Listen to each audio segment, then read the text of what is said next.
Praise the lord. మనకేదైనా అవసరతలు ఉంటే తండ్రి అయిన దేవుని దగ్గరకు వచ్చి, తండ్రి నీవు నాకు ఈ అవసరత తీరిస్తే ఇక నుండి క్రమం తప్పకుండా నీ సన్నిధికి వస్తాను.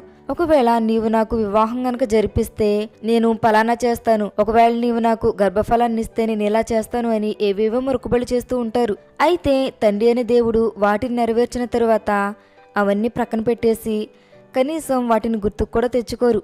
తండ్రి అయిన దేవుడు నీకు చేసినటువంటి మేలుకు ప్రతి మేలైతే ఎప్పుడు కోరడు. కానీ తండ్రి అయిన దేవుడు కోరుకునేది ఏంటంటే ప్రతి విషయంలో నీకు దేవుడు చేసినటువంటి కీడు విషయంలో కావచ్చు, మేలు విషయంలో కావచ్చు, ప్రతి విషయంలో కృతజ్ఞతాస్తుతులు చెల్లించాలి అనైతే దేవుడు కోరుకుంటున్నాడు. ఒకవేళ ఇప్పటి వరకు దేవుడు నీ జీవితంలో చేసినటువంటి గొప్ప కార్యములను నీవు ప్రక్కన పెట్టేసి దేవుడు నీ జీవితంలో కార్యములు చేసేంత వరకు నీవు ఒక రకంగా ఉండి కార్యములు చేసిన తర్వాత దేవుని గనుక నీవు మర్చిపోతే ఇప్పుడైనా నీ కళ్ళు తెరుచుకో, దేవునికి కృతజ్ఞతాస్తుతులు చెల్లించు. నీ జీవితంలో జరిగిన ప్రతి విషయంలోనూ నీవు కృతజ్ఞతాస్తుతులు చెల్లించాలని దేవుడైతే కోరుకుంటున్నాడు. అటువంటి కృప దేవుడు మనకందరికీ సహాయం చేయనుగాక. ఆమెన్.